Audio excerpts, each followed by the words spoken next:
बहुत समय पहले की बात है। एक गांव में एक किसान रहता था।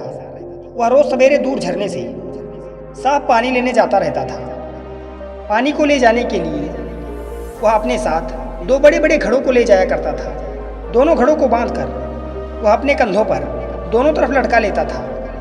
उन दोनों घड़ों में से एक घड़ा फूटा हुआ था और दूसरा घड़ा एकदम सही था। इसीलिए प्रतिदिन घर जाते जाते उसका बहुत सा पानी फूटे हुए घड़े से बाहर निकल जाता था। यह प्रक्रिया लगभग 2 साल तक चलती रही। सही वाले घड़े को इस बात का हमेशा घमंड रहता था कि वो पूरा पानी घर तक पहुंचाता है, बल्कि दूसरे फूटे हुए घड़े को इस बात का दुख होता था कि वो आधा पानी ही घर तक पहुंचा पाता है और किसान की मेहनत बेकार चली जाती है। फूटा हुआ घड़ा ये सोचकर बहुत परेशान रहने लगा और एक दिन उसने किसान से कहा, मैं अपने आप पर शर्मिंदा हूँ और आपसे माफ़ी मांगना चाहता हूँ। किसान ने फूटे हुए घड़े से पूछा, तुम किस बात के लिए शर्मिंदा हो?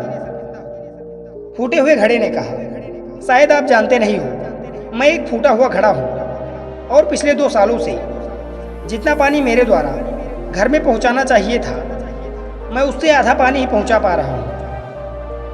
यही मेरे अंदर सबसे बड़ी कमी है और मैं आपकी मेहनत को बर्बाद कर दे रहा हूँ। किसान को घड़े की बात सुनकर बहुत दुख हुआ और उसने फूटे हुए घड़े से कहा, कोई बात नहीं, मैं चाहता हूं कि तुम रास्ते में पड़ने वाली सुंदर फूलों को देखा करो। घड़े ने ऐसा ही किया। सारे रास्ते में उसने सुंदर फूलों को देखा। ऐसा करने से उसकी निराशा कुछ हद तक दूर हो गई, लेकिन घर तक पहुंचते पहुंचते आधा पानी घड़े से गिर गया था और फिर वो किसान से क्षमा मांगने लगा। किसान ने फूटे हुए घड़े से कहा, शायद तुमने ध्यान नहीं दिया है, रास्ते में जितने सारे फूल थे वो सभी तुम्हारी ही तरफ थे। अच्छे वाले घड़े की तरफ एक भी फूल नहीं था, क्योंकि मैं तुम्हारे अंदर की कमी को पहले से ही जानता था।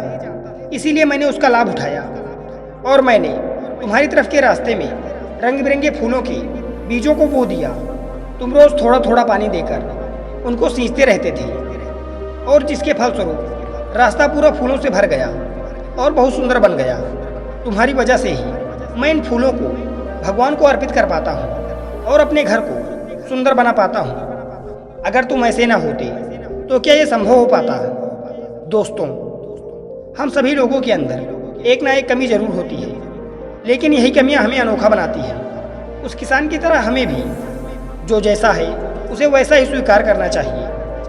केवल किसी की अच्छाई की तरफ नहीं देखना चाहिए। और जब आप ऐसा करेंगे तो फूटा हुआ घड़ा भी एक अच्छे घड़े से कीमती बन जाएगा।